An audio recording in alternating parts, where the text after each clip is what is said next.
বাঁচা মরার squid game থেকে ফিরে এসে উইনার গিহান পড়ে যায় চরম ফ্রাস্ট্রেশনে। এই গেমের 456 জন প্রতিযোগীর মধ্যে একমাত্র সেই জিতে ফিরেছিল, ফলে সে পেয়েছিল বিপুল পরিমাণ প্রাইজ মানি। তবুও তার মনে কোনো আনন্দ ছিল না, কারণ বাকি 455 জন প্লেয়ারের মৃত্যুর বিনিময়েই সে এই প্রাইজ মানি জিতেছিল। তবুও একসময় গেমের ভয়াবহ স্মৃতি কাটিয়ে সে মুভ অন করার চেষ্টা করে, কিন্তু তখনই সে জানতে পারে স্কুইড গেম আবারও শুরু হতে যাচ্ছে। এটা শুনে সে জেদ ধরে, এবার সে সমস্ত অপরাধীর মুখোশ খুলে দেবে। সেই সাথে এতগুলো মানুষের মৃত্যুর প্রতিশোধ নিতে এই গেমটাও চিরতরে বন্ধ করে দেবে। তাই সে আবারও এই গেমে পার্টিসিপেট করার সিদ্ধান্ত নেয়। শেষ পর্যন্ত কি এই ভয়ঙ্কর ক্রিমিনাল চক্রের মুখোশ উন্মোচন হবে? এবার প্লেগ্রাউন্ডে প্লেয়ারদের জন্য কি চমক অপেক্ষা করছে জানতে হলে আসুন ঘুরে আসি আরও একবার স্কুইড গেমের দুনিয়া থেকে।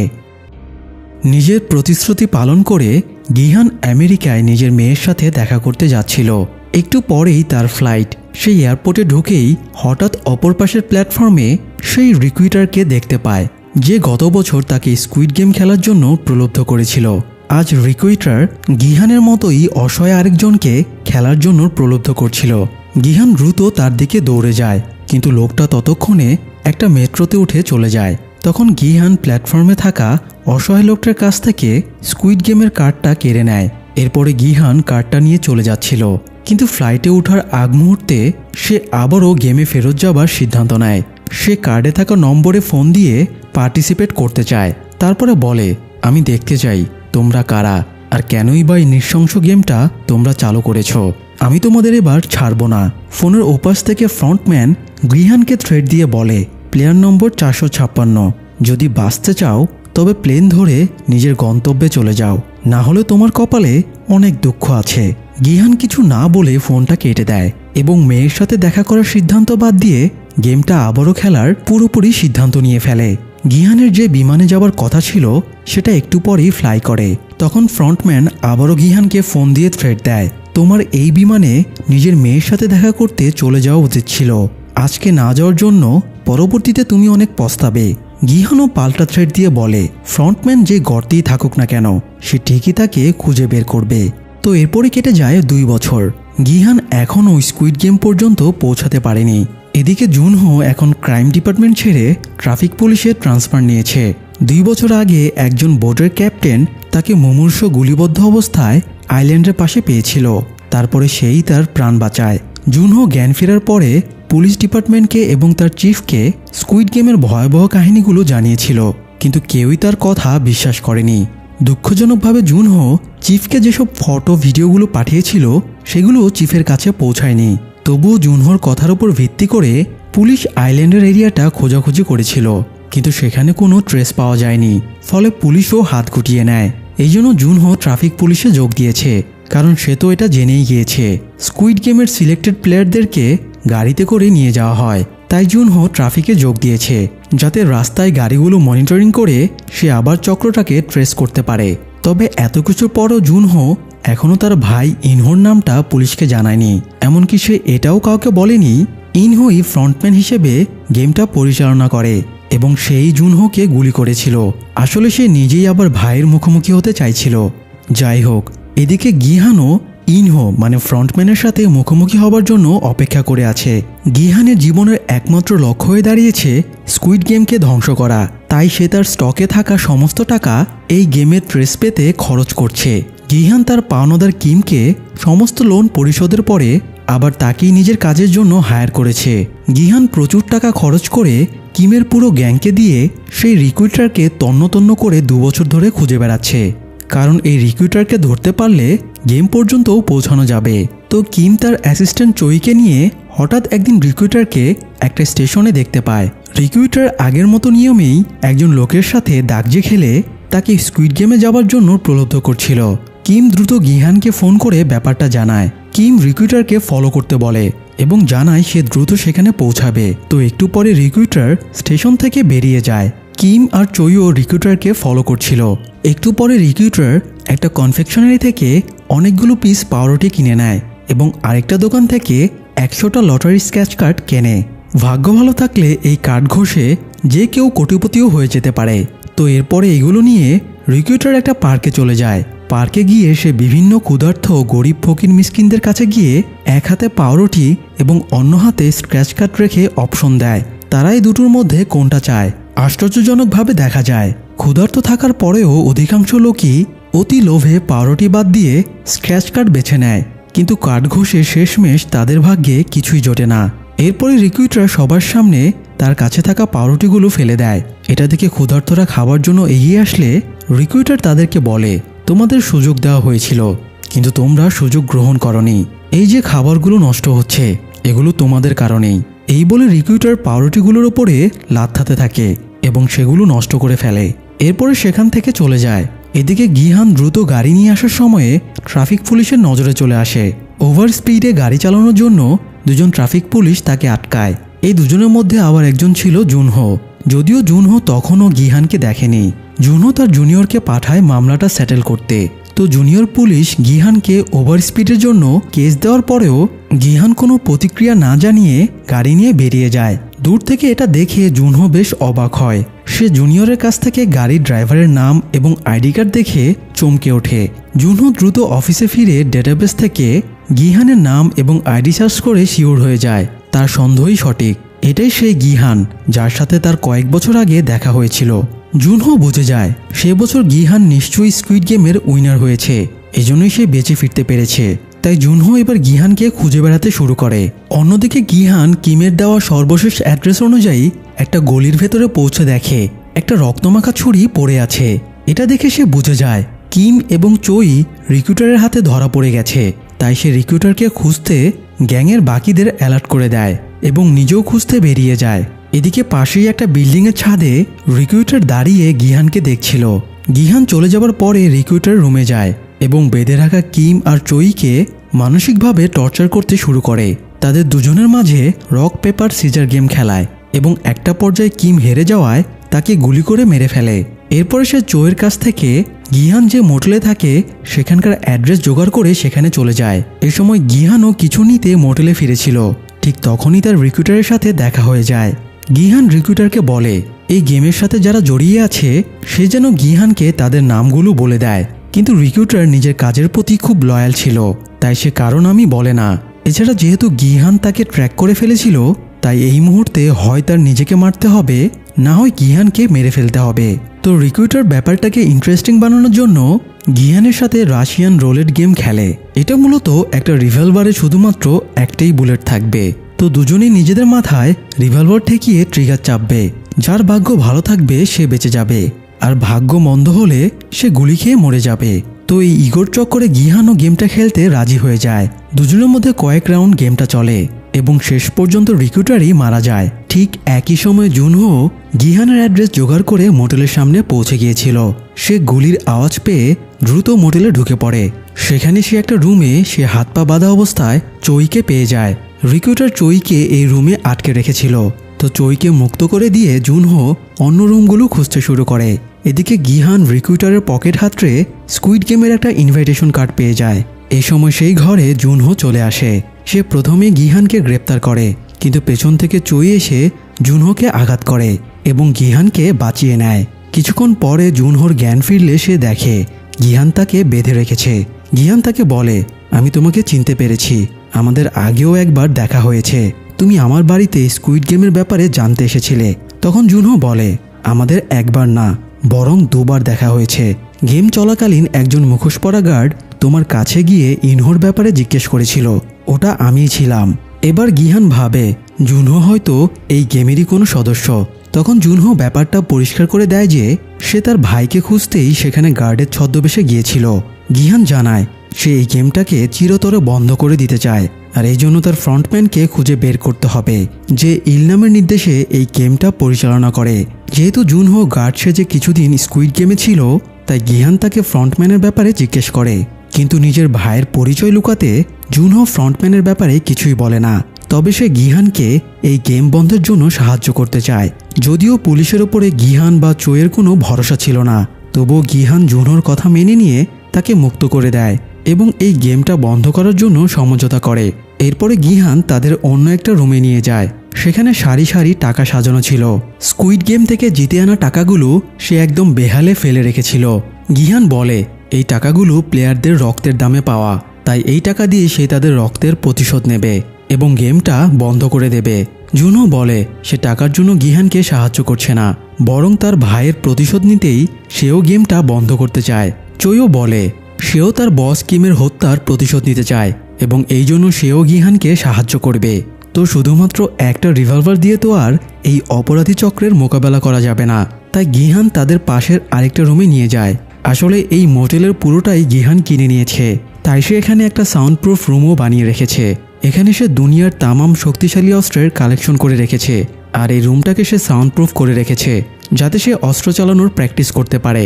তো গিহান নির্দেশ দেয় অপরাধীদের সাথে মোকাবেলা করার জন্য তাদের আরও লোকবলের প্রয়োজন, তাই এই কাজের জন্য যেন যোগ্য সোলজারদের হায়ার করা হয়।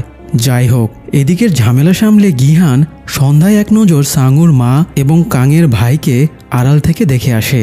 এদের দুজনের বন্ডিংটা এখন বেশ ভালো হয়ে গেছে।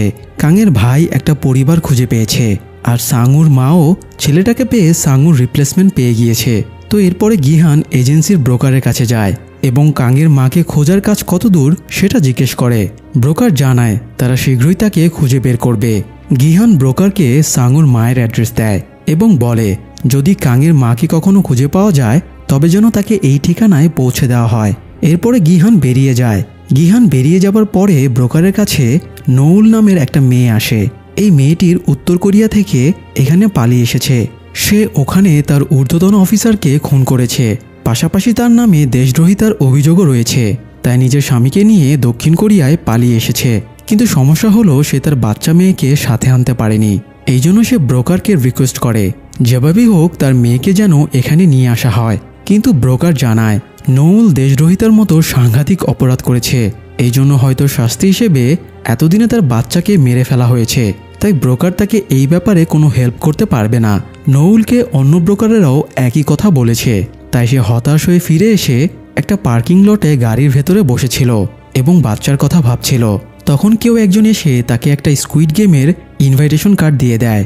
নৌলও আগ্রহ ভরে কার্ডটা দেখতে থাকে। সে একটা পার্কে কস্টিউম পরে বাচ্চাদের আনন্দ দেবার চাকরি করত। তো পরের দিন সে চাকরি থেকে রিজাইন দেয় এবং স্কুইড গেমে যোগ দেবার সিদ্ধান্ত নেয়। এদিকে গিহান নিজের মতো করে প্রস্তুতি চালিয়ে যাচ্ছিল। সে একজন ডেন্টিস্টকে দিয়ে সিক্রেটলি তার মাড়ির একটা দাঁত তুলে ফেলে। তারপরে সেখানে ট্র্যাকার চিপ বসানো একটা নকল দাঁত লাগায়, যাতে সে যেখানেই যাক না কেন জুনহো যেন তাকে ট্র্যাক করতে পারে। এরপরে তারা বিভিন্ন স্পেশাল ফোর্সের রিটায়ার্ড সোলজারদের হায়ার করে নিয়ে আসে এবং তারা গিহানের মোটেলেই নতুন অস্ত্রগুলোর ট্রেনিং নিতে শুরু করে। গিহান রিক্রুটারের পকেটে পাওয়া ইনভিটেশন কার্ডে ফোন করলে তাকে একটা ক্লাবে যেতে বলা হয়েছিল। গিহান, জুনহো আর তাদের ফোর্সের প্ল্যান ছিল তারা ক্লাবে গিয়ে ফ্রন্টম্যানকে কিডন্যাপ করবে। তো রাতে গিহান চইকে নিয়ে ক্লাবে ঢোকে আর জুনহো ফোর্স নিয়ে বাইরে অপেক্ষা করতে থাকে। একটু পরে জুনহো দেখতে পায় স্কুইড গেমের ড্রেস আপে দুজন গার্ড ক্লাবে ঢুকছে। সেও তাদের ফলো করে ক্লাবে ঢোকে, কিন্তু সে তাদের ট্রেস করার আগেই একজন গার্ড চইকে ইলেকট্রিক শক দিয়ে অজ্ঞান করে দেয় এবং অন্য গার্ডটা গিহানকে নিয়ে ক্লাবের পেছনের দরজা দিয়ে বাইরে চলে আসে। জুনহো তাদের ফলো করে বাইরে এসে দেখে গার্ড গিহানকে একটা গাড়িতে উঠিয়ে নিয়ে চলে যাচ্ছে। জুনহো তার ফোর্সকে অ্যালার্ট করে দিয়ে গাড়িটা ফলো করার নির্দেশ দেয়। এদিকে গিহান গাড়িতে উঠে বুঝতে পারে এটা সেই গাড়ি যে গাড়িতে বসে ফ্রন্টম্যানের সাথে তার কথা হয়েছিল। গাড়ির ভেতরে একটা স্পিকারে ফ্রন্টম্যানের কণ্ঠ ভেসে আসে। ফ্রন্টম্যান আবারও গিহানকে বলে তোমার সেদিন বিমানে চড়ে নিজের মেয়ের কাছে চলে যাওয়া উচিত ছিল। গিহানও বলে সে এই গেমটা বন্ধ করতে চায়। দুজনের মাঝে বেশ কিছুক্ষণ তর্কাতর্কি চলে। এরই মধ্যে গিহানের ফোর্সের গাড়িটা কাছাকাছি চলে আসে। তখনই স্নাইপার শটে সেই গাড়ির টায়ার পাংচার করে দেওয়া হয়। এরপরে জুনহোর গাড়িরও টায়ার পাংচার করে দেওয়া হয় যাতে তারা আর এগোতে না পারে। গিহান রেগে গিয়ে গান বের করে গাড়ির ভেতরে দুটো গুলি চালায়। তখন ফ্রন্টম্যান তাচ্ছিল্য করে বলে তুমি এই সামান্য গান দিয়ে গেম বন্ধ করতে চাও? গিহানও বুঝতে পারে সে এভাবে গেম বন্ধ করতে পারবে না, তাই সে এবার ফ্রন্টম্যানকে বলে সে আবারও গেমে পার্টিসিপেট করতে চায়। ফ্রন্টম্যান জিজ্ঞেস করে একটু আগেই না তুমি গেম বন্ধ করতে চাইছিলে, এখন আবার নিজেই খেলতে চাইছো? গিহান বলে আমি প্রমাণ করে দিতে চাই এই দুনিয়া তোমাদের ভাবনা মতো চলে না। আমি গেমে পার্টিসিপেট করে মানুষের চিন্তাধারার পরিবর্তন আনব। ফ্রন্টম্যান গিহানের চ্যালেঞ্জ মেনে নেয় এবং আগের মতোই গাড়ির ভেতরে একটা গ্যাস বের হলে গিহান অজ্ঞান হয়ে যায়। এরপরে তাকে স্কুইড গেমের নতুন একটা প্লেসে নিয়ে আসা হয়। অন্যদিকে নৌলও স্কুইড গেমের প্লেসে পৌঁছে যায়, তবে সে এখানে প্লেয়ার হিসেবে আসেনি, বরং গার্ড হিসেবে এসেছে। নোল গার্ডের জন্য নির্ধারিত ড্রেস এবং মাস্ক পরে রেডি হয়ে নেয় নতুন প্লেয়ারদের ওয়েলকাম জানানোর জন্য। গিহান সকালে ঘুম ভেঙে দেখে তাকে অন্যান্য পার্টিসিপেন্টদের সাথে একটা গণরুমে রাখা হয়েছে। এখানকার ইন্টেরিয়র ডিজাইন ঠিক আগের বারের মতোই। এছাড়া গিহানকে এবারও 456 নম্বর প্লেয়ার জার্সি দেওয়া হয়েছে। একটু পরে গার্ডেরা রুমে ঢুকলে সব পার্টিসিপেন্টরা এক জায়গায় জড়ো হয়। এবারও পার্টিসিপেন্টদের ভেতরে নানান প্রশ্ন, উদ্বেগ, সন্দেহের সৃষ্টি হয়। তাদেরকে কেন অজ্ঞান করে এখানে আনা হলো, তাদের সঙ্গের জিনিসপত্র কোথায়, তাদের ড্রেস কেন চেঞ্জ করা হলো ইত্যাদি কারণে তারা গেমের উপরে সন্দেহ করতে থাকে এবং গেম খেলবে না জানিয়ে দেয়। তখন গার্ডেরা স্ক্রিনে এসব প্লেয়ারদের আমলনামা মানে তাদের ডিটেলস আর ঋণের পরিমাণ দেখাতে শুরু করে। দেখানো শেষে সবাইকে প্রলোভন দেখিয়ে জিজ্ঞেস করে তারা কি আগের ঋণগ্রস্ত জীবনে ফিরে যেতে চায় নাকি এখানে গেম খেলে নিজেদের ভাগ্য বদলাতে চায়। গার্ডের কথায় পার্টিসিপেন্টরা গেম খেলার জন্য উৎসাহ পেয়ে যায়। এরপরে সবাইকে সেই ভোল্টটা দেখানো হয় যেখানে তাদের জেতা টাকাগুলো জমা হবে। গার্ড এবার একটা নতুন রুলসের কথা সবাইকে জানায়। সেটা হলো এই গেমে তো 6টা রাউন্ড খেলা হবে, তো প্রতিটা রাউন্ড শেষেই একবার করে ভোট নেওয়া হবে। সেই ভোটে যদি মেজরিটি প্লেয়ার গেম না খেলার সিদ্ধান্ত নেয় তবে গেম বন্ধ করে দেওয়া হবে আর ভোল্টে থাকা টাকা সবার মাঝে ভাগ করে দিয়ে তাদের বাড়ি পাঠিয়ে দেওয়া হবে। পেছনে চুপচাপ দাঁড়িয়ে থাকা গিহান এবার কথা বলে ওঠে। সে জিজ্ঞেস করে তারা চাইলে প্রথম রাউন্ডের পরে জেতা টাকা নিয়ে ভোটের মাধ্যমে গেম বন্ধ করে বাড়ি ফিরতে পারবে কিনা। গার্ড জানায় যদি মেজরিটি ভোট খেলা বন্ধের পক্ষে পড়ে তবে তাদের টাকা সহই বাড়ি পাঠানো হবে। এটা শুনে গিহান খুব অবাক হয়ে পেছনে ক্যামেরার দিকে তাকায়, কারণ সে জানে সিসি ক্যামেরায় ফ্রন্টম্যান তার এক্সপ্রেশন দেখছে। তাছাড়া সে এটাও বুঝতে পারে তাকে প্রতিহত করার জন্যই অথরিটি এই নতুন নিয়ম বানিয়েছে, যাতে অথরিটি নিজেদের ভাবনাকে প্রমাণ করতে পারে যে মানুষ মাত্রই লোভী, স্বার্থপর। যাই হোক, এর মধ্যে আবার একটা মজার ঘটনা ঘটে যায়। ইয়ংসিক নামের একটা ছেলে জুয়ায় অনেক টাকা ঋণী হয়ে গিয়েছিল, তাই সেই গেমে পার্টিসিপেট করেছিল। তো এখানে এসে দেখে তার মাও স্কুইড গেমে পার্টিসিপেট করেছে। মা ইয়ংসিককে এবার সবার মাঝেই পেটাতে শুরু করে আর সিন ক্রিয়েট করে।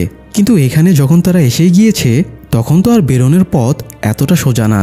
তো এরপরে পার্টিসিপেন্টদের এগ্রিমেন্টে সাইন করতে দেওয়া হয়। সবাই এগ্রিমেন্ট পেপারে সাইন করে গেমে জয়েন করে। পার্টিসিপেন্টদের ভেতরে মিয়ঙ্গি নামের একটা ছেলে ছিল। সে একটা ইউটিউব চ্যানেল চালাতো। সে তার ইউটিউব সাবস্ক্রাইবারদের এমজি কয়েনে ইনভেস্ট করতে বলেছিল। তার কথা শুনে অনেকেই সেখানে ইনভেস্ট করে এবং সব টাকা লস খেয়ে যায়। মিয়ঙ্গি নিজেও অনেক টাকা লস খেয়েছে, এজন্য সে ঋণের টাকা শোধ করতে এখানে পার্টিসিপেট করেছে। তো এখানে এসে তার দুজন সাবস্ক্রাইবারের সাথে দেখা হয়ে যায়। এরাও মিয়ঙ্গির কথায় ইনভেস্ট করে লস খেয়েছে। এই জন্য সুবং নামের একজন তার সাথে ঝামেলা শুরু করে এবং তার লস যাওয়া টাকা ফেরত দেওয়ার জন্য থ্রেট দেয়। এদিকে গিহানের সাথেও তার একজন খুব ক্লোজ বন্ধু জুংবের দেখা হয়ে যায়। গিহান তাকে দেখে অবাক হয়ে জিজ্ঞেস করে সে এখানে মরতে কেন এলো। জুংবে জানায় তার অনেক টাকা ঋণ পড়ে গেছে, বউয়ের সাথে ডিভোর্স হয়ে গেছে, বউ তাদের বাচ্চাকেও নিজের সাথে নিয়ে গেছে, তাই সে স্কুইড গেমে পার্টিসিপেট করার সিদ্ধান্ত নিয়েছে। গিহান তাকে সাজেশন দেয় সে যেন সবসময় তার পেছনে পেছনে থাকে, তবেই সে এখানে বেঁচে থাকতে পারবে। যাই হোক, এদিকে জুনহো তার ফোর্স নিয়ে গিহানের দাঁতে লাগানো ট্র্যাকারের মাধ্যমে লোকেশন ডিটেক্ট করে একটা দ্বীপে চলে আসে। এরপরে ড্রোন দিয়ে এবং ফোর্সদের দিয়ে গিহানকে খুঁজতে শুরু করে। এরপরে সে একজন জেলের কাছে একটা বক্স পায় এবং বক্স খুলে দেখে গিহানের দাঁতের ট্র্যাকার চিপটা এর মধ্যে রাখা, অর্থাৎ তাদেরকে এতক্ষণ ভুল পথে চালনা করা হয়েছিল। অন্যদিকে সব স্কুইড গেমের প্লেয়ারদেরকে প্রথম রাউন্ডের জন্য প্লেগ্রাউন্ডে নিয়ে আসা হয়। এবারও আগের বারের মতো রেড লাইট গ্রিন লাইট গেমের আয়োজন করা হয়েছে। গিহান এবার তার দাঁতটা খুলে সেটা দেখে হতভম্ব হয়ে যায়, কারণ তার দাঁতের ট্র্যাকারটা ছিল না। অর্থাৎ এখানে নিয়ে আসার পূর্বে গার্ডেরা তার ট্র্যাকারটা খুলে নিয়েছে। গিহান বুঝতে পারে সে পুরোপুরি ফেঁসে গিয়েছে, তাই এখন গেম খেলা ছাড়া তার আর কোনো উপায় নেই। তো গিহান সব প্লেয়ারদের অ্যালার্ট করে বলে তারা এই গেমটাকে যতটা সহজ ভাবছে এটা মোটেও ততটা সহজ না। দূরের ওই বড় পুতুলটার চোখে মোশন ডিটেক্টর লাগানো আছে, কেউ যদি রেড লাইটে কট খেয়ে যায় তাহলেই তাকে মেরে ফেলা হবে। কিন্তু গিহানের কথা শুনে সবাই ভাবে সে নেশাপানি করে এসেছে। কেউ তার কথা বিশ্বাস করেই না, বরং আরও হাসাহাসি করে।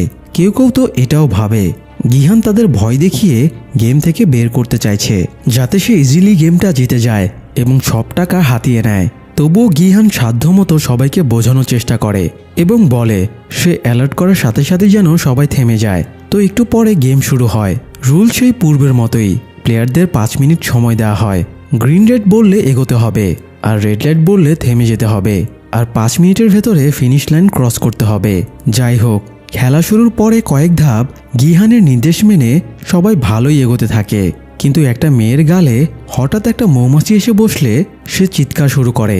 দুর্ভাগ্যবশত তখন রেড লাইট চলছিল, তাই একটা হেডশটে মেয়েটাকে মেরে ফেলা হয়। এরপরে মৌমাছিটা আরেকজন মহিলার গায়ে বসলে সেও চিৎকার দিয়ে ফেলে এবং তাকেও মেরে ফেলা হয়। এটা দেখে প্লেয়ারদের মধ্যে হট্টগোল শুরু হয় এবং অনেকেই পালাতে শুরু করে, ফলে সবাইকে মেরে ফেলতে শুরু করা হয়। শুধু তারাই বেঁচে থাকে যারা গিহানের নির্দেশ মতো চুপচাপ দাঁড়িয়েছিল। এবার সবাই বুঝে যায় গিহান তাদের যা বলেছিল সব সত্যি। সবাই বাকিটা পথ গিহানকে অনুসরণ করে এগোতে থাকে, তবুও পথে অনেকেই মারা যায়। এক পর্যায়ে গিহান সহ প্রায় সকলেই ফিনিশ লাইন ক্রস করে ফেলে, কিন্তু একজনের পায়ে গুলি লাগা লোক ফিনিশ লাইনের কাছাকাছি এসে আটকে যায়। সে আর এগোতে পারে না। সে গিহানের কাছে সাহায্য চায়। এদিকে ততক্ষণের সময়ও আর কয়েক সেকেন্ড বাকি ছিল, তবুও গিহান লাইফ রিস্ক নিয়ে লোকটাকে উদ্ধার করতে যায়। এ সময় তাদের ইয়ঞ্জু নামের একটা মেয়েও হেল্প করে। তারা দুজনে মিলে লোকটাকে একদম শেষ মুহূর্তে ফিনিশ লাইনের বাইরে নিয়ে আসে। সবাই ভেবেছিল লোকটা বেঁচে গেছে, কিন্তু স্নাইপার হাতে দায়িত্ব পালন করা নৌল লোকটাকে আবারও শ্যুট করে মেরে ফেলে। যাই হোক, এরপরে প্লেয়ারদের গণরুমে ফিরিয়ে নিয়ে যাওয়া হয়। একটু পরে গার্ডেরা এসে তাদের প্রথম রাউন্ড শেষ করায় অভিনন্দন জানায়। এরপরে তাদেরকে এই রাউন্ডের রেজাল্ট জানায়। এই রাউন্ডে 456 জন প্লেয়ারের ভেতরে 91 জন মারা গিয়েছে, ফলে এখন বেঁচে আছে 365 জন প্লেয়ার। যদিও গিহান না থাকলে নিঃসন্দেহে হতাহতের সংখ্যা আরও অনেক বেড়ে যেত। তবে প্রথম রাউন্ডে প্লেয়ারেরা যে নির্মম পরিস্থিতি ফেস করেছিল তাতে সবাই ঘাবড়ে গিয়েছিল, তাই সবাই গার্ডদের কাছে আকুতি মিনতি শুরু করে। তাদের জন্য বাড়ি পাঠিয়ে দেওয়া হয়, তারা এই গেমটা আর খেলবে না। গার্ডও তাদের প্রতিশ্রুতি দেয় ভোটের পরে যদি অধিকাংশ প্লেয়ার না খেলার পক্ষে ভোট দেয় তবে তাদের উইনিং অ্যামাউন্ট দিয়ে বাড়ি পাঠিয়ে দেওয়া হবে। তো এরপরে ভোল্টের ভেতরে এই রাউন্ডে জেতা টাকা জমা হয়। এটা দেখে প্লেয়ারেরা জিজ্ঞেস করে তাদের একজনের ভাগে কত টাকা পড়েছে। গার্ড জানায় এই টাকাটা ভাগাভাগি করে সবাই 24 মিলিয়ন করে পাবে। এটা শুনে অনেকেই আপসেট হয়, এত অল্প টাকা তাদের কোনো কাজেই আসবে না। তখনই গার্ড তাদের লোভ দেখিয়ে বোঝায় সেকেন্ড রাউন্ড শেষে আরও অনেক প্লেয়ার এলিমিনেটেড হয়ে যাবে, ফলে তাদের ভাগের টাকাও অনেক বেড়ে যাবে। এটা শুনে অনেকেরই লোভে চোখ চকচক করে ওঠে। তো এরপরে ভোটিং শুরু হয়। লাস্টের প্লেয়ার থেকে সিরিয়ালে ভোট নেওয়া শুরু হয়। তাই প্রথমে গিহান ভোট দেয় এবং সে গেম বন্ধের পক্ষে ভোট দেয়। এভাবে একে একে ভোট দিতে শুরু করে, কিন্তু দেখা যায় অনেকেই খেলার পক্ষে ভোট দিচ্ছে। এটা দেখে গিহান বিচলিত হয়ে সবাইকে বোঝায় এই গেমে কেউ বাঁচবে না, এখানে সবার একমাত্র পরিণতি হলো মৃত্যু। কিন্তু সবাই গিহানের বিরোধিতা করে, তাকে কেউই বিশ্বাস করে না। গিহান বোঝায় সে এই গেম আগেও খেলেছে এবং সে এই গেমের উইনার ছিল, তাই সে এই গেমের ব্যাপারে এত কিছু জানে। এটা শুনে সবাই তাকে আরও বেশি সন্দেহ করে। সবাই একই প্রশ্ন করে সে যদি উইনার হয়েই থাকে তাহলে তো তার কাছে 46.6 বিলিয়ন ওন থাকার কথা, তবে সে কেন আবার এই গেমে ফিরে এলো? গিহান আর তাদের কিভাবে কি বোঝাবে? তাকে ঘিরে পুরো হট্টগোল শুরু হয়ে যায়। তখন গার্ডেরা এসে গিহানকে হোস্টেস করে রাখে এবং ভোট কন্টিনিউ করে। ভোট সমান তালে চলতে থাকে এবং দেখা যায় গেমের পক্ষে বিপক্ষে সমান ভোট পড়েছে। তখনও 1 নম্বর প্লেয়ারের ভোট দেওয়া বাকি ছিল। 1 নম্বর প্লেয়ার গিয়ে গেমের পক্ষে ভোট দেয়, ফলে মেজরিটির ভোটে গেম চালিয়ে যাবার সিদ্ধান্ত নেওয়া হয়। আর ইন্টারেস্টিং ব্যাপার হলো এই 1 নম্বর জার্সিধারী প্লেয়ারটা ছিল ফ্রন্টম্যান ইনহো নিজেই, অর্থাৎ সেও এবার গিহানকে টক্কর দেওয়ার জন্য এই গেমে পার্টিসিপেট করেছে। যাই হোক, পরিস্থিতি স্বাভাবিক হলে প্লেয়ারদের খাবার দেওয়া হয়, কিন্তু গিহানের খাবারের প্রতি কোনো আগ্রহী ছিল না। মানুষের চিন্তাধারা পরিবর্তন করাতে পারেনি বলে সে বেশ হতাশ হয়ে পড়েছিল। এই সময় ইনহো কয়েকজনকে নিয়ে গিহানের কাছে আসে এবং বলে গিহান চাইলে তাদের পরের গেমও বাঁচাতে পারে।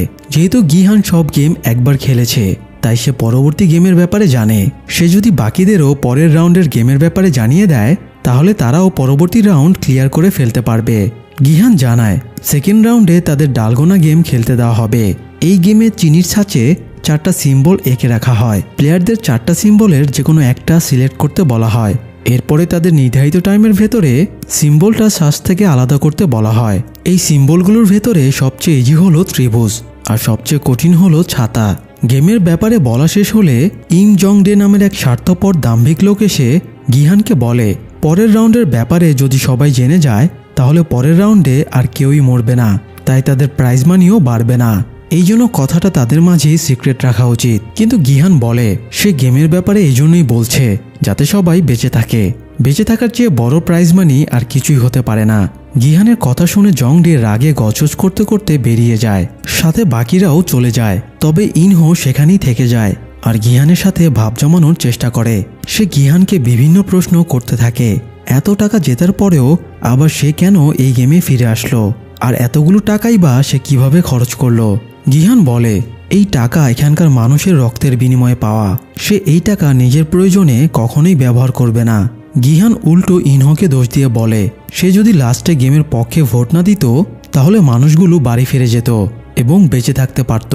ইনহো বলে বাড়ি ফিরেও তারা শান্তিতে বাঁচতে পারবে না, অশান্তি, ঋণের দুর্দশা, অর্থের অভাব, এসব নিয়ে বেঁচে থাকার চেয়ে এখানে গেম খেলে মরে যাওয়া অনেক ভালো। দুজনের মধ্যে মোরাল নিয়ে একটু তর্কাতর্কি হয় যদিও, তবে পরে আবার তারা নিজেদের সংযত করে নেয়। রাতে সবাই ঘুমিয়ে পড়লে ইনহো গিহানের কাছে আবারও যায় এবং বলে তার স্ত্রী অসুস্থ হবার পরে তাকে হাসপাতালে ভর্তি করা হয়। টেস্ট করে জানা যায় তার লিভার নষ্ট হয়ে গেছে, পাশাপাশি এটাও জানা যায় তার স্ত্রী প্রেগনেন্ট। ডাক্তার বলেছিল বাচ্চাটা অ্যাবর্শন করে ফেলার জন্য, কিন্তু তার স্ত্রী জেদ ধরে বাচ্চা অ্যাবর্শনের চেয়ে বরং সে মরে যাবে, তাই এবার লিভার ট্রান্সপ্ল্যান্টের চেষ্টা করা হয়, কিন্তু ডোনার পাওয়া যাচ্ছিল না। এরই মধ্যে চিকিৎসায় অনেক টাকা খরচ হয়ে যায়, তাই চিকিৎসার জন্য তার অনেক টাকার প্রয়োজন হয়ে পড়ে। এ সময় সে তার এক পুরনো ক্লায়েন্টের কাছে আর্থিক সাহায্য পায়, কিন্তু অফিসে তার বিরুদ্ধে অভিযোগ আসে সে নাকি ঘুষ হিসেবে টাকাগুলো নিয়েছে, ফলে তার চাকরিটাও চলে যায়। তাই লাইফের শেষ চেষ্টা হিসেবে সে স্কুইড গেম খেলতে এসেছে। এখন তার একমাত্র লক্ষ্য এই গেমটা জিতে স্ত্রী সন্তানের ভবিষ্যৎ গড়ে দেওয়া। ইনহোর কথা শুনে গিহান বেশ ইমোশনাল হয়ে পড়ে, আর গিহানের আবেগের সুযোগ নিয়ে ইনহো তার আরও ক্লোজ হয়ে যায়। এদিকে গতবারের মতো এবারও অর্গানের রমরমা ব্যবসা চলছিল। মৃত প্লেয়ারদের একটা সিক্রেট চেম্বারে নিয়ে গিয়ে তাদের অর্গান বের করা হচ্ছিল, কিন্তু এবার তারা শুধুমাত্র একটা প্লেয়ারের অর্গান বের করতে পেরেছিল, কারণ প্লেয়ারগুলোর অধিকাংশকেই হেডশটে মারা হয়েছে, আর হেডশটে মরলে অর্গান দ্রুত নষ্ট হয়ে যায়। এই জন্যই ডাক্তার বেশি অর্গান কালেক্ট করতে পারছে না। ব্যাপারটা গার্ড মাস্ক অফিসারকে জানায়। এই মাস্ক অফিসারই বর্তমানে ফ্রন্টম্যান, মানে ইনহোর অবর্তমানে এই গেম পরিচালনা করছিল। মাস্ক অফিসার জানতে পারে এই হেডশটগুলো নৌল করেছে, তাই সে নৌলকে ডেকে পাঠায়। সে নৌলকে বলে তোমাকে 7 বছর আগে আমি বেহাল দশায় হাসপাতালে পেয়েছিলাম, তোমার ব্যাপারে জেনে আমি বেশ অবাক হয়েছিলাম যে তুমি একাই জাস্ট একটা রাইফেল দিয়ে পুরো টিমকে হত্যা করে উত্তর আর দক্ষিণ কোরিয়ার বর্ডার ফাঁকি দিয়ে এখানে এসেছিলে, তাও আবার কোনো রকম হেল্প ছাড়াই। আর এই জন্যই তোমাকে আমি বাঁচিয়ে তুলেছিলাম এবং এখানে কাজ দিয়েছি, তাই আমার নির্দেশ অমান্য করার চিন্তাও করো না। নৌল বলে আমাকে দুনিয়ার সবচেয়ে ইউজলেস মানুষদের হত্যা করার কাজ দেওয়া হয়েছে, আর আমি সেটাই দায়িত্ব সহকারে পালন করছি। মাস্ক অফিসার বলে এই মানুষগুলো এমনিও মরে যাবে, তো মৃতদের অর্গান যদি মানুষের উপকারে লাগে তাহলে দোষের কি আছে। সে নির্দেশ দেয় নৌল যেন প্লেয়ারদের আর হেডশটে না মারে। এদিকে জুনহো গিহান এবং স্কুইড গেমের লোকেশন খুঁজে বের করার জন্য সর্বোচ্চ চেষ্টা চালিয়ে যাচ্ছে। সে আবারও চিফ অফিসারের কাছে যায় সাহায্যের জন্য। চিফ অফিসার তাকে ঊর্ধ্বতন কর্মকর্তার কাছে নিয়ে যায়, কিন্তু তিনি জুনহোর এরকম আজগুবি কথার উপরে ভিত্তি করে কোনো অ্যাকশন নেবেন না বলে জানিয়ে দেন। অন্যদিকে মিয়ংগি সকালে ঘুম ভেঙে দেখে সামনে তার গার্লফ্রেন্ড জুনহি দাঁড়িয়ে আছে। জুনহি ওইখানে খেলতে এসেছে দেখে সে খুব অবাক হয়ে যায়। তাছাড়া জুনহি প্রেগনেন্টও ছিল। মিয়ংগি তাকে বলেছিল বাচ্চাটা অ্যাবর্শন করে ফেলতে, কিন্তু জুনহি সেটা করতে চাইছিল না। এটা নিয়েই দুজনের মাঝে ঝামেলা চলছিল, কিন্তু তাদের এখানে এভাবে দেখা হয়ে যাবে সেটা তারা ভাবতেই পারেনি। মিয়ংগি জুনহিকে নিয়ে দুশ্চিন্তা দেখাচ্ছিল, কিন্তু জুনহি বলে আমার বাচ্চাকে বড় করার জন্য তোমার মতো অমানুষের প্রয়োজন নেই, আমি এই গেম থেকে জেতা টাকা দিয়ে ওকে মানুষ করব। এরই মধ্যে আবার অ্যালার্ম বেজে ওঠে এবং মাইকে অ্যানাউন্স করা হয় সেকেন্ড রাউন্ডের জন্য সবাই যেন প্লেগ্রাউন্ডে চলে আসে। তো অ্যানাউন্সমেন্ট শুনে সবাই প্লেগ্রাউন্ডে যায়, কিন্তু প্লেগ্রাউন্ডে গিয়ে দেখা যায় সেকেন্ড রাউন্ডে এবার ডালগোনা গেম রাখা হয়নি, এবার সম্পূর্ণ ভিন্ন কোনো গেম রাখা হয়েছে। গিহান নিজেও বেশ হকচকিয়ে যায়। কাল যারা তাকে তোষামত করছিল তারাই আবার তাকে গালাগাল শুরু করে দেয়। যাই হোক, প্লেয়ারদেরকে বলা হয় তারা যেন 5 জন করে এক একটা গ্রুপে ভাগ হয়ে যায়। টিম বানানোর জন্য তাদেরকে 10 মিনিট সময় দেওয়া হয়। টিম বানানো শেষ হলে তাদেরকে এই রাউন্ডের গেমের সাথে পরিচয় করিয়ে দেওয়া হয়। এবার তাদের কোনো সিঙ্গেল গেম খেলার সুযোগ নেই, এই রাউন্ডে তাদের মোট 5টা গেম খেলতে হবে। প্রতিটা টিমের 5 সদস্যের প্রত্যেকের পা একে অপরের পায়ের সাথে বাঁধা থাকবে। আর গেম হিসেবে এবার রাখা হয়েছিল দাগজি, ফ্লাইং স্টোন মানে পাথর দিয়ে পাথর মারা, ডাইস বা গুটি খেলা, লাটিম ঘোরানো এবং জেগি মানে পায়ের উপরে একটা টিনসেলকে ফুটবলের মতো করে 5 বার কিক করতে হবে। তবে এই 5 বারের মধ্যে টিনসেল একবারও মাটিতে পড়া যাবে না। যাই হোক, এই গেমগুলো শেষ করার জন্য 5 মিনিট সময় দেওয়া হয়। আর প্রতিটা টিমের একজন প্লেয়ার এক একটা গেম খেলার সুযোগ পাবে। একজন প্লেয়ারের একাধিক গেম খেলার সুযোগ নেই। তো প্রথমে দুটো টিম খেলতে যায়। প্রথমে তো একটা টিম 4টি টাস্ক কমপ্লিট করেই ফেলে, কিন্তু শেষ পর্যন্ত দেখা যায় টাইমের ভেতরে কোনো টিমই সবগুলো টাস্ক কমপ্লিট করতে পারেনি। তাই এভাবে প্রতিটা টিমকে খেলানো হয়। এর মধ্যে অনেকগুলো টিম টাস্ক কমপ্লিট করে রুমে চলে যায়, আবার অনেকগুলো টিম হেরে গিয়ে মরে যায়। সবশেষে খেলতে আসে গিহানের টিম। তাদের সাথে মোকাবেলার জন্য আরেকটা টিমকেও পাঠানো হয়। গিহানের টিমে সে ছাড়া বাকি 4 জন হলো ইনহো, জুংবে, দেইহো এবং জুনহি। প্রথমে জুনহি দাগজি গেম কমপ্লিট করে, এরপরে জুংবে ফ্লাইং স্টোন গেম কমপ্লিট করে, তারপরে দেইহো ডাইস বা গুটি খেলার টাস্ক কমপ্লিট করে। তারা 3 জনে খুব দ্রুত 3টা গেম কমপ্লিট করে ফেলে। এবার আসে ইনহোর পালা। তাকে লাটিম ঘোরানোর দায়িত্ব দেওয়া হয়, কিন্তু সে ইচ্ছাকৃতভাবে লাটিম ঘোরাতে না পারার ভান ধরে লাটিমটা এদিক সেদিক এলোপাথারি ছুঁড়ে মারতে থাকে। ফলে তাদের অনেক টাইম নষ্ট হতে থাকে। এক পর্যায়ে সে নিজেকে আঘাত করতে শুরু করে, যাতে তাকে দেখে হতাশ মনে হয়। কিন্তু গিহান তাকে সান্ত্বনা এবং অনুপ্রেরণা দিলে পরের দফায় সে লাটিমটা ঘুরিয়ে ফেলে। এবার লাস্ট গেমের দায়িত্ব আসে গিহানের কাছে। সে টিনসেল কিক করার দায়িত্ব পায়। 4 বার কিক করার পরে টিনসেলটা একটু দূরে ছিটকে যায়। সেটা প্রায় মাটিতে পড়েই যাচ্ছিল। তখন পাশে থেকে ইনহো পাটা সামনের দিকে এগিয়ে দেয়। যেহেতু সবার পা একে অপরের সাথে বাঁধা ছিল, তাই লাস্ট মুহূর্তে টিনসেলটা গিহানের পায়ের উপরই পড়ে। ফলে 5 বার কিক মারা কমপ্লিট হওয়ায় তারা সবগুলো গেম কমপ্লিট করে এই রাউন্ডটাও জিতে যায়। কিন্তু অন্য টিমটা নিজেদের টাস্ক কমপ্লিট করতে না পারায় তাদের মেরে ফেলা হয়। এদিকে খেলা শেষে গার্ডেরা রুমে ফেরার সময়ে 2 জন গার্ড নৌলকে অ্যাটাক করে।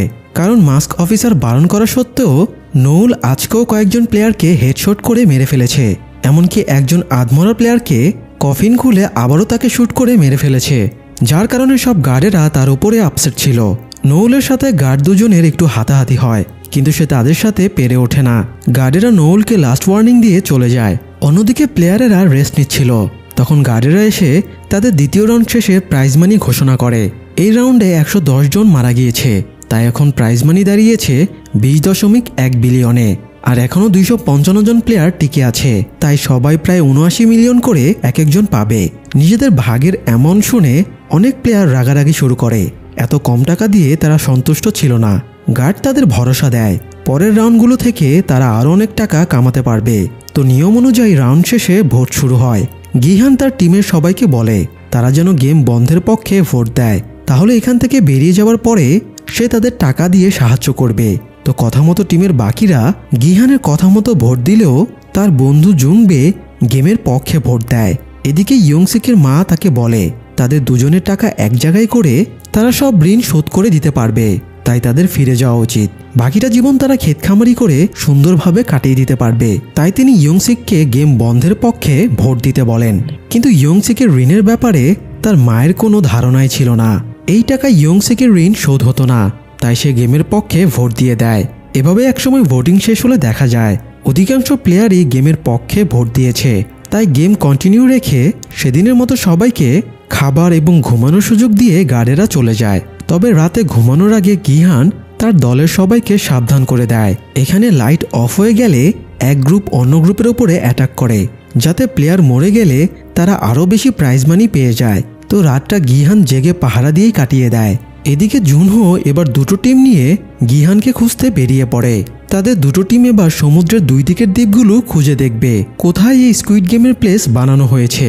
অন্যদিকে সকালে সব প্লেয়ারদের জাগিয়ে তুলে পরবর্তী রাউন্ডের জন্য প্লেগ্রাউন্ডে নিয়ে আসা হয়। এই রাউন্ডের গেমের নাম হলো মিঙ্গেল। এই গেমের রুলস হলো সব প্লেয়ারকে একটা প্ল্যাটফর্মের ওপরে দাঁড়াতে বলা হয়। সবাই দাঁড়ানোর পরে প্ল্যাটফর্মটা ঘুরতে শুরু করবে এবং র্যান্ডমলি একটা নম্বর বলা হবে। যে নম্বরটা বলা হবে সেই নম্বর অনুযায়ী গ্রুপ বানিয়ে প্লেয়ারদেরকে 30 সেকেন্ডের ভেতরে এখানকার বিভিন্ন ঘরে ঢুকে পড়তে হবে। ব্যাপারটা আর একটু ক্লিয়ার করে বলি। ধরেন নম্বর বলা হলো 5 জন। এক্ষেত্রে প্লেয়ারদের 5 জন করে ভাগ হয়ে যেতে হবে। এবং 30 সেকেন্ডের ভেতরে 5 জন করে এক একটা রুমে ঢুকে যেতে হবে। যারা গ্রুপ বানিয়ে 30 সেকেন্ডের ভেতরে রুমে ঢুকতে ব্যর্থ হবে তাদের মেরে ফেলা হবে। আবার যদি কোনো রুমে 5 জনের বেশি বা কম সংখ্যার প্লেয়ার ঢুকে পড়ে তবে তাদেরকে রুমের ভেতরে গিয়ে মেরে ফেলা হবে। তো এরপরে সব প্লেয়ার এসে প্ল্যাটফর্মের ওপরে দাঁড়িয়ে যায় এবং প্ল্যাটফর্মটা ঘুরতে শুরু করে। প্রথম নম্বরটা বলা হয় 10 জন। নম্বর বলতেই 30 সেকেন্ডের টাইমার অন হয়ে যায়, ফলে প্লেয়ারদের মধ্যে হট্টগোল শুরু হয়ে যায়। যে যেভাবে পারে 10 জনের গ্রুপ বানিয়ে বিভিন্ন ঘরে ঢুকে পড়ে। যারা 30 সেকেন্ড পরেও বাইরে থেকে যায় তাদেরকে তৎক্ষণাৎ মেরে ফেলা হয়। তাদের লাশগুলো সরিয়ে নিয়ে যাবার পরে পরের রাউন্ড শুরু হয়। সবাই আবারও প্ল্যাটফর্মে দাঁড়িয়ে পড়ে এবং প্ল্যাটফর্ম ঘুরতে শুরু করে। এবার বলা হয় 4 জন। নম্বর বলার সাথে সাথেই সবাই 4 জন করে এক একটা রুমে ঢুকে যায়। যারা বাইরে থেকে যায় তাদের মেরে ফেলা হয়। তবে এবার একটা রুমে 4 জনের জায়গায় ভুলে 3 জন ঢুকে পড়েছিল, তাই সেই 3 জনকেও মেরে ফেলা হয়। এরপরে আরেক রাউন্ড খেলা শুরু হয়। এবার বলা হয় 3 জন। 3 জন বলার সাথে সাথেই সবাই গ্রুপ ভেঙে যে যেভাবে পারে 3 জন করে বিভিন্ন রুমে ঢুকে যায়। এবার ইয়ংসিক একটা স্বার্থপরের মতো কাজ করে। নিজে বাঁচতে সে তার মা জেওমজাকে ফেলে রেখে বাকি দুজনের সাথে রুমে চলে যায়। যদিও ঠিক মুহূর্তে গিহান জেওমজাকে সাথে নিয়ে যায় বলে তিনি বেঁচে যান। তবুও তিনি ছেলের উপরে একটুও রাগ করেন না, বরং একটু পরে বের হলে ছেলে ঠিক আছে দেখে তাকে আবারও আলিঙ্গন করে। যাই হোক, পরের রাউন্ড শুরু হলে এবার নম্বর দেওয়া হয় 6 জন। এবারও কিছু প্লেয়ার মারা যায়। তারপরে আজকের গেমের লাস্ট রাউন্ড শুরু হয়। সবাই প্ল্যাটফর্মে দাঁড়িয়ে পড়ে এবং প্ল্যাটফর্ম ঘুরতে শুরু করে। এবারে নম্বর দেওয়া হয় 2 জন। সবাই দৌড়ে 2 জন করে রুমে ঢুকতে শুরু করে। এবার ইনহো এবং জুংবে এক রুমে ঢুকেছিল, কিন্তু তাদের সাথে আরও একজন ঢুকে পড়ে। তাই 30 সেকেন্ড শেষ হবার আগেই ইনহো সেই লোকটাকে ঘাড় মোটকে মেরে ফেলে। ইনহোর এরকম নৃশংসতা দেখে জুংবে বেশ ঘাবড়ে যায়। যাই হোক, এই রাউন্ডের গেম শেষে 155 জন প্লেয়ার মারা যায় এবং বেঁচে থাকে 100 জন প্লেয়ার। তো তাদেরকে নিয়ে আবারও ভোটিং শুরু হয়, কিন্তু ভোট শেষে দেখা যায় 50 জন গেমের পক্ষে ভোট দিয়েছে এবং 50 জন গেম বন্ধের পক্ষে ভোট দিয়েছে। অর্থাৎ 2 গ্রুপের ভোটে টাই হয়ে যায়।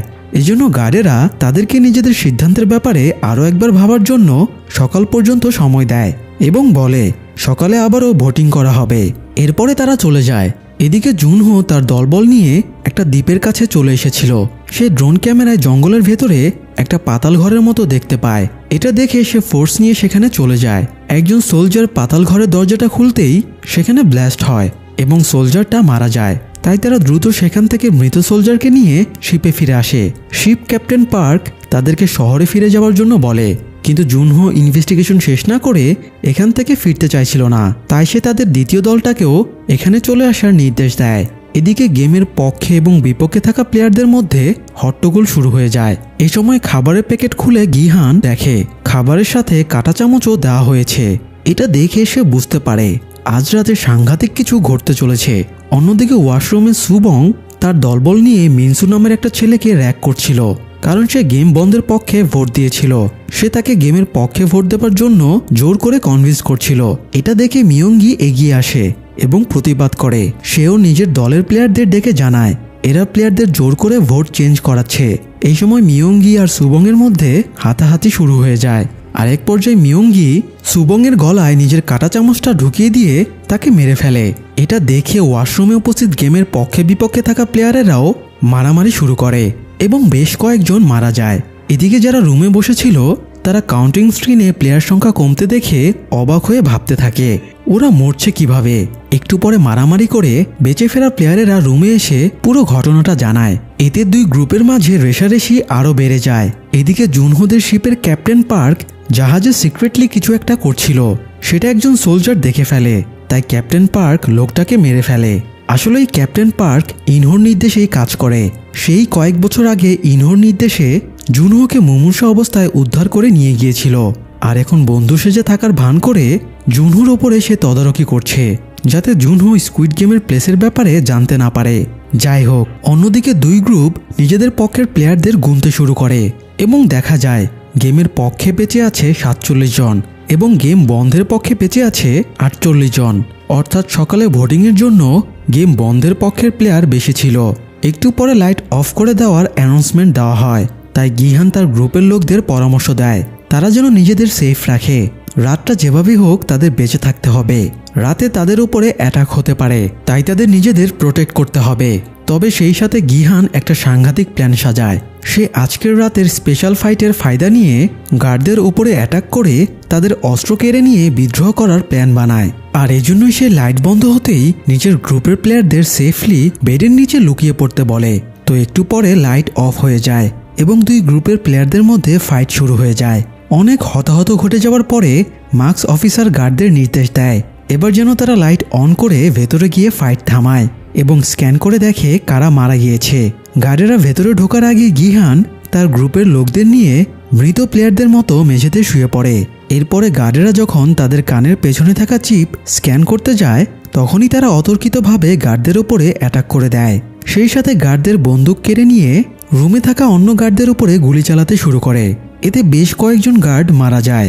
অবস্থা বেগতিক দেখে মার্কস অফিসার গার্ডদের ফিরে আসার নির্দেশ দেয়। জীবিত সব গার্ড পালিয়ে গেলেও একজন গার্ড তাদের হাতে ধরা পড়ে যায়। গিহান মৃত গার্ডদের রাইফেলগুলো এক জায়গায় জড়ো করে, তারপরে প্লেয়ারদের ডেকে বলে সে উপরে গিয়ে গেমের পরিচালককে খুন করে এই গেমটা চিরতরে বন্ধ করে দেবে। তাই এখানে যারা গান চালাতে জানে তারাও যেন গিহানের সাথে যোগ দেয়। একটু পরে কয়েকজন গিহানের সাথে যোগ দিতে বেরিয়ে আসে। প্লেয়ারদের মধ্যে ইয়ঞ্জু নামের একজন এক্স সোলজার ছিল। কিভাবে রাইফেলে ম্যাগাজিন লোড করতে হয়, কিভাবে গান ফায়ারিং করতে হয়, এগুলো সে সবাইকে শিখিয়ে দেয়। এরপরে গিহান আটক করা গার্ডকে মাস্ক খুলে ফেলতে বলে এবং তাকে নির্দেশ দেয় সে যেন তাদেরকে কন্ট্রোল রুমে নিয়ে যায়। এরপরে তারা বাইরে বেরিয়ে আসে। তখনই স্কুইড গেমের গার্ডদের পুরো ফোর্স তাদের উপরে গুলি চালাতে শুরু করে, ফলে দুই পক্ষের মাঝে ব্যাপক গান ফায়ারিং শুরু হয়। এরই মধ্যে গিহান গার্ডকে নিয়ে কন্ট্রোল রুমের কাছে যায়। গার্ড তার মাস্কটা গিহানকে দিয়ে বলে এই মাস্কটা দরজার সামনে ধরলেই তারা ভেতরে ঢোকার অ্যাক্সেস পেয়ে যাবে। গিহান ইনহোকে এই দিকটা সামলানোর দায়িত্ব দেয় এবং সে নিজে জুংবেকে নিয়ে কন্ট্রোল রুমের দিকে এগিয়ে যায়। তখন মার্কস অফিসার কয়েকজন গার্ডকে কন্ট্রোল রুমের সিঁড়িতে পাঠিয়ে দেয়। তাই দুজনে আর তাদের সাথে পেরে উঠছিল না, তবুও সাধ্যমতো তারা লড়াই চালিয়ে যায়। এদিকে ইনহোর সাথে থাকা প্লেয়ারদের ম্যাগাজিন শেষ হয়ে আসছিল, তাই দেইহোকে মৃত গার্ডদের পকেটে থাকা এক্সট্রা ম্যাগাজিনগুলো আনতে পাঠায়। কিন্তু সে ম্যাগাজিনগুলো আনার সময় প্রচণ্ড ঘাবড়ে যায় এবং রুমে অন্য প্লেয়ারদের সাথে থেকে যায়। এতে বিদ্রোহী প্লেয়ারেরা বিপাকে পড়ে যায়। এদিকে ইনহো দুজনকে নিয়ে গিহানকে ব্যাকআপ দিতে গেলে গিহান তাকে বলে সে এই দিকটা সামলাবে। ইনহো যেন কন্ট্রোল রুমের পেছনের দিক থেকে গার্ডদের উপরে অ্যাটাক করে। ইনহো যাবার সময় গিহান তাকে বিশ্বাস করে নিজের কাছে থাকা একমাত্র এক্সট্রা ম্যাগাজিনটা দিয়ে দেয়। পেছনের দিকে যাবার পরে ইনহো তার আসল ফর্মে ফেরে। সে সাথে থাকা দুজন প্লেয়ারকে মেরে ফেলে। এরপরে ওয়াকি টকিতে গিহানের কাছে অ্যাক্টিং করে বলে গার্ডেরা তাদের ধরে ফেলেছে। এই বলে সে একটা প্লেয়ারের মুখের কাছে ওয়াকি টকিটা ধরে। এতে গিহান ভাবে ইনহো হয়তো কষ্টে গোংরাচ্ছে। এরপরে ইনহো নিজে নিজেই একটা শ্যুট করে এবং গিহানকে বোঝায় সে মরে গেছে। গিহানও সরল মনে ভাবে ইনহোকে গার্ডেরা সত্যি হয়তো মেরে ফেলেছে। এই ভেবে সে খুব মর্মাহত হয়। যাই হোক, এবার ওয়াকি টকির সিগন্যাল চেঞ্জ করে ইনহো মার্কস অফিসারকে খেলা শেষ করার নির্দেশ দেয়। এরপরে গার্ডেরা চারিদিক থেকে প্লেয়ারদের অ্যাটাক করে। এতে বিদ্রোহী প্লেয়ারদের কেউ কেউ মারা যায়। একজন ধরা দেবে না বলে আত্মহত্যা করে, বাকিরা আত্মসমর্পণ করে। তবুও গার্ডেরা তাদের মেরে ফেলে। শেষ পর্যন্ত গিহান আর জংবেরও আর কিছুই করার ছিল না, তাই তারা দুজনও আত্মসমর্পণ করে। তখনই ইনহো মাস্ক পরে ফ্রন্টম্যান সেজে তাদের সামনে আসে। ফ্রন্টম্যান গিহানকে বলে প্লেয়ার 456, হিরো সেজে অনেক মজা লাগলো তাই না? হিরো সাজার শাস্তি এবার তুমি নিশ্চয়ই পাবে। এই বলে সে গিহানের সামনে জুংবেকে গুলি করে মেরে ফেলে। এতে গিহান খুব ক্ষেপে যায় এবং ফ্রন্টম্যানের দিকে তেড়ে যায়, কিন্তু গার্ডেরা তাকে চেপে ধরে। সেই সাথে নতুন সিজনের ইঙ্গিত দিয়ে স্কুইড গেমের সিজন 2 এখানেই শেষ হয়ে যায়। দর্শক, স্কুইড গেমের দুটো সিজনেরই এক্সপ্লেনেশন আমাদের চ্যানেলে আপলোড করা হলো। আপনাদের যদি এক্সপ্লেনেশন ভালো লেগে থাকে তবে আমরা স্কুইড গেমের তৃতীয় সিজন রিলিজ পেলে সেটি নিয়েও হাজির হব। তাই ভালো লাগলে চ্যানেলটি সাবস্ক্রাইব করে আমাদের পাশেই থাকুন। ধন্যবাদ।